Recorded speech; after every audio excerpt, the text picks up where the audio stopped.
Hi everybody, welcome to another Vinyl Finds of All Kinds, and that title really fits this batch because I've got everything here but the kitchen sink. Different genres, different decades, different artists, older, some newer. I got a lot of stuff here. I don't know where to begin. I'm going to start with this. It's a 10-inch record. Songs from Walt Disney's Lady and the Tramp in really good shape. It features Peggy Lee here, who's highlighted. This is on the Decca label.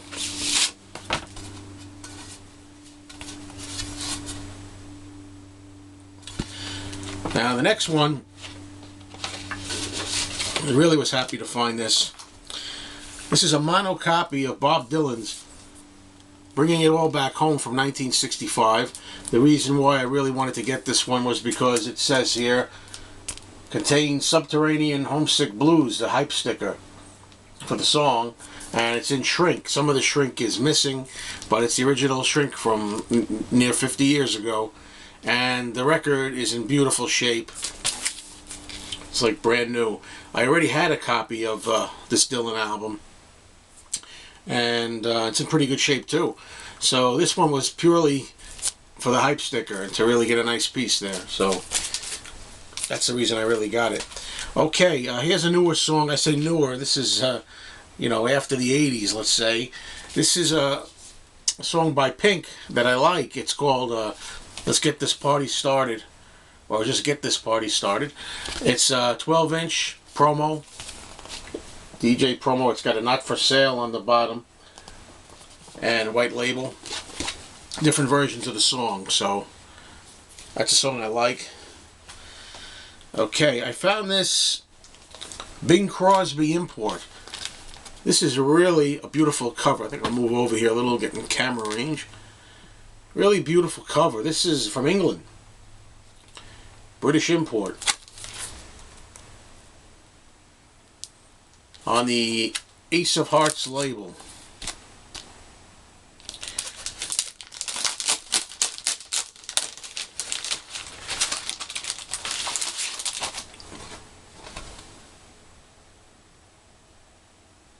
Really nice. Couldn't let this one go.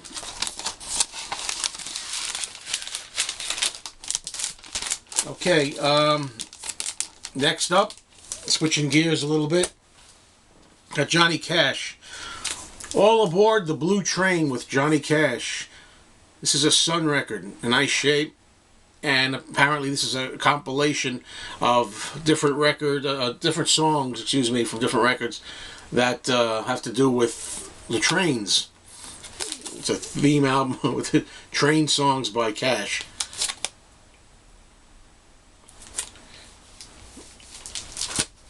This is an import from England, from the Monkees. Best of the Monkees, British import. Say no more.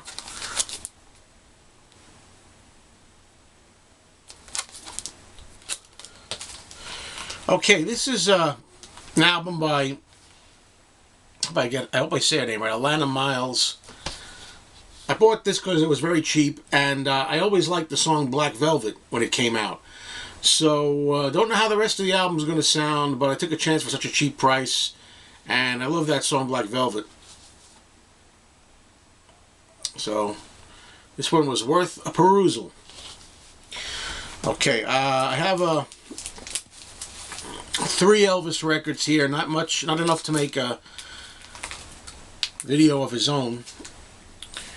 This is it's like a dual album. Elvis in person, from Memphis to Vegas. Elvis in person at the International Motel. The other side has Elvis back in Memphis on it. It's a gatefold, which I'll take out of the wrapping.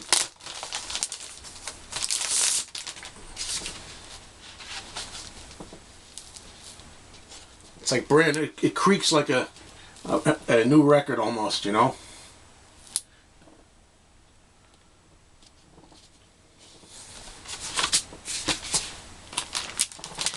just bear with me while I put this back in its holder.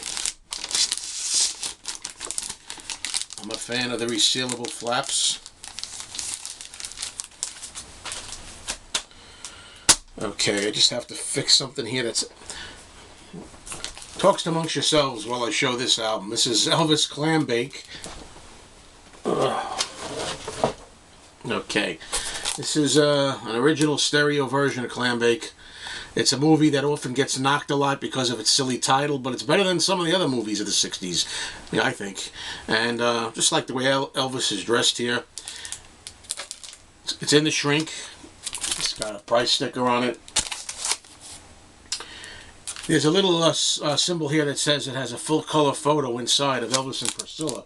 Here, it kind of advertises that factoid.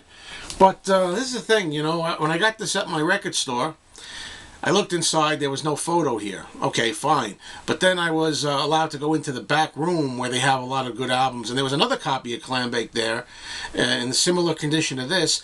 That one did have the wedding photo in it.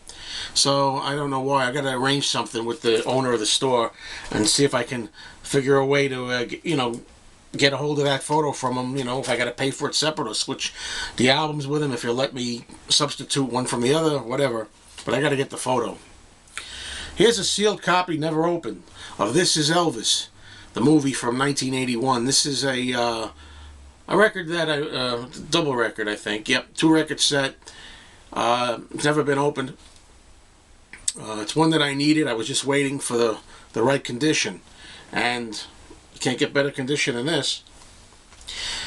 Okay, now although I don't have any Frank Sinatra in this particular video, I do have 2 albums by his lovely daughter Nancy Sinatra. First one is How Does That Grab You? It grabs me just fine, thank you. Really like that album cover. I have a couple of other Nancy Sinatra albums which I started getting before Frank Sinatra. This is great because it's still got the, you know, the code up there, and it's in shrink.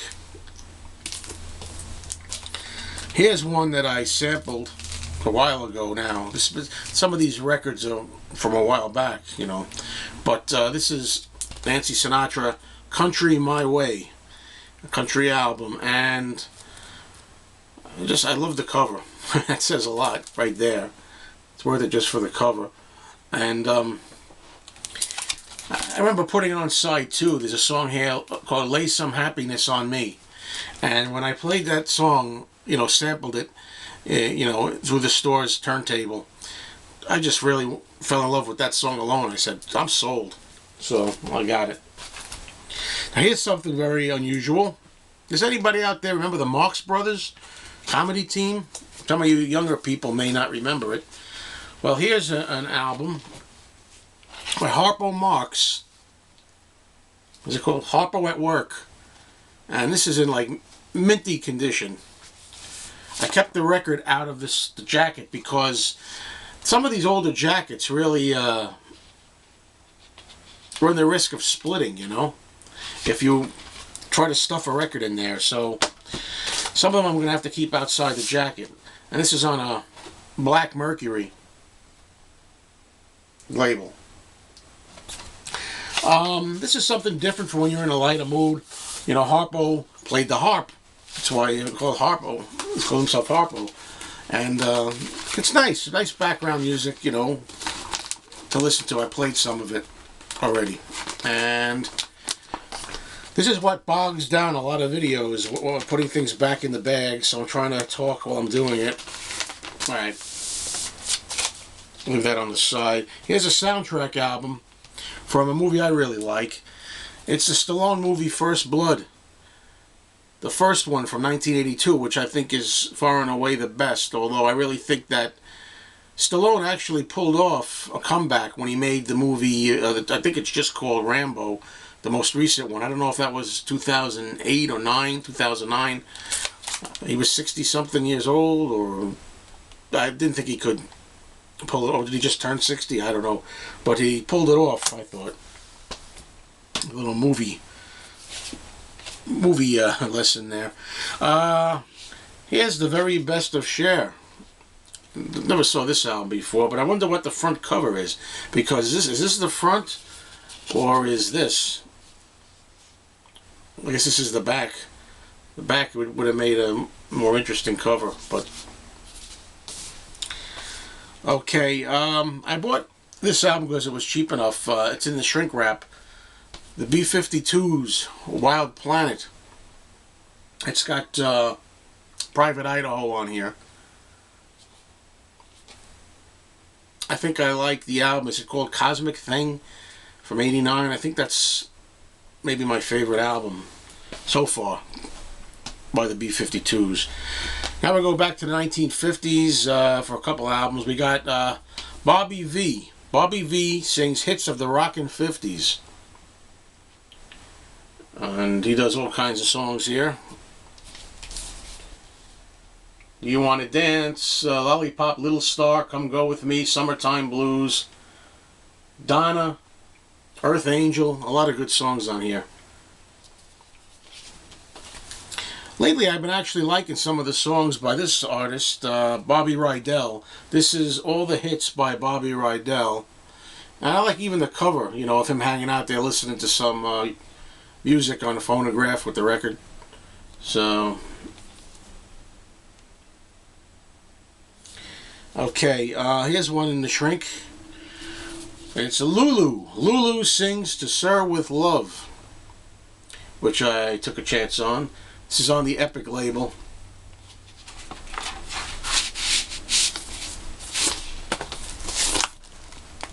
The, you know, familiar yellow Epic label.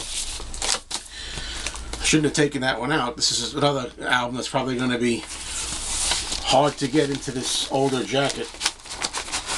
Okay. Okay, a couple of, well, this is a garage sale find, I think. Eydie Gormé's Greatest Hits. I played it. I got an album from Eydie Gormé. I played it. I liked it. I liked her voice. So I'm sampling some more of her stuff. Haven't really gotten to the point yet where I'm listening to Steve Lawrence with Eydie Gormé. You know, see how that winds up sounding. Here's another one. Tonight I'll Say a Prayer. That's a nice cover. Eydie Gormé on RCA Records. This one was a little strange, I thought, because I don't know how well it'll show up. It's another Eydie Gormé album. It's called With All My Heart. But funny thing about this album is all the words are very blurry on here. Very blurred. And a couple of weird dots there seem to be part of the pressing, not damaged. It's on the Harmony label, you know.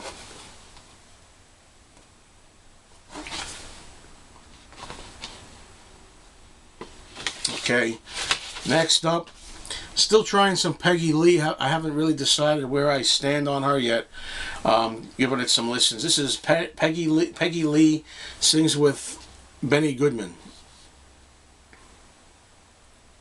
Why do I think I said Penny Lee at some point? I don't know.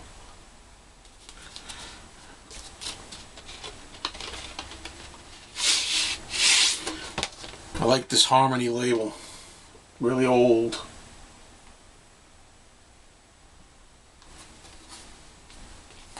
Some of these don't have inner sleeves. I got to stock up on some of those. Okay, somebody, I forget again if I've showed this in a recent video, but somebody had said to me, they recommended this album, and I picked it up. It's called Latin a la Lee, and one of the things that I was told in the comments was that her version here of the song Till There Was You was a Latin-flavored version that the Beatles adopted for their style of their recording of that song. Okay, sticking with Petula Clark, who I'm still giving a chance. This one's called I Know a Place. Never know how to say her name. Petula or Petulia. You want to say yeah. Petulia. But Petula. Petula. Sometimes they just say Pet Clark. And that's just a lot easier all around. Here's another one from Pet Clark called The World's Greatest International Hits, I think it's called. You know, give them a listen. So many of these are so cheap and affordable. if they're in good shape, it's worth the pickup. Give them a shot. Look at this. Here's something really offbeat. And I played a couple of songs from this, sampled it on the turntable of the store before I bought it. And I had a ball. This guy is funny, I think. It's Jimmy Durante. In Person, it's called. There's a couple of really funny songs on here. From the old cha-cha-cha guy himself. Really funny. There's songs here called like... It's My Nose's Birthday. Of course, he's known for the big schnoz. It's My Nose's Birthday, and there's a song here I heard that was funny about the day I read a book. Anyway, some comedy albums work, some don't. Now, I bought this, I don't know why exactly, again, for $1. This is by Bent Fabric, The Alley Cat. Okay, now, I never need to hear The Alley Cat again. Every time I hear it, I think of weddings or playing with the garter belt on the weddings and all this kind of things that they do. You know, the Alley Cats really become synonymous with, you know, different get-togethers. This is on the old Atco label. Old, you know, social get-togethers and things. But I like piano stuff, and that's really why I bought it. Just to have another piano album. This one, I don't know why I picked this up. I kind of regret it in a way, but again, it's only $1. This is Rodney Dangerfield, Easy Money. I don't regret Rodney. I like the movie, and I like Rodney. Rodney's one of my favorite stand-up comics, but I don't really know if I needed a record of this, but, you know, it's got some good songs on it, a couple, anyway. I might have showed this in my last video. I think I did, but if I did so, I'll give it a revisit because I cleaned it again. It's an early Decca record, Brenda Lee. I'm pretty sure I showed this. And here's a later Brenda Lee, looking better in my opinion. Golden Years. This is a deluxe limited edition on Decca, Golden Years. It actually opens up. It's a gatefold.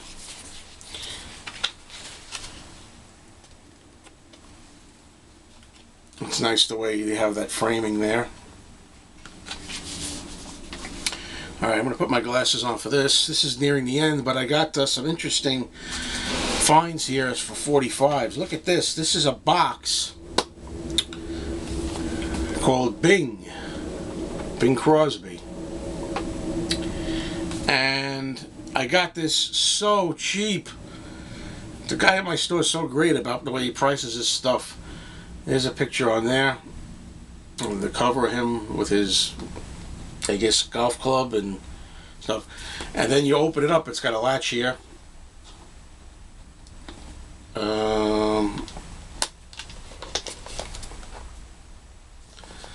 And this is in like mint condition, or near mint. I don't like to say mint.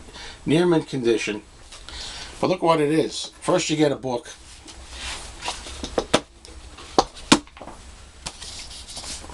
Decca Records. It looks really old now. I think this dates, I haven't checked out on the internet or anything for be official about it, but this dates, I think, the early 60s. I thought it would be earlier than this, but I don't think so. Wait till you see the records that are in here. Discographies and stuff. There's a stamping on here somewhere where I saw, over here it says July 19th, 1963, which I don't know if that means much.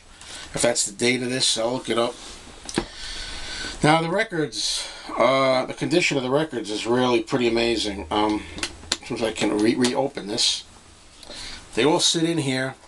Each one of these records, I looked at them. It's safe to say they look like they've never been played before. You got the little Bing signature there, and they're all on a Decca. And there's a whole slew here of 45s in here. And they're numbered, you know, at the sides. Side 8, side 9, side 26, side 27. I think this is a musical autobiography. So I think this is like a biography of Bing on record. Something like 30, I don't know how many sides there are, 30 something sides. you know, where you got to play each 45 through and flip it over, and you get 30 some odd parts or chapters to the story of Bing Crosby, which is pretty amazing. I think this is a nice piece, and as I say, in great shape. So, bing, we got there. And the last thing I'm going to show here is a 45. I didn't know that Cher, as in Sonny and Cher, did this song. Buffalo Springfield's For What It's Worth on Atco. It's a version by Cher. And that kicks it in the head for this video. Thanks for watching. It's been several days since I made another one. I had a lot of this stuff kicking around for a while, a little at a time to show. Anyway, thanks a lot, folks.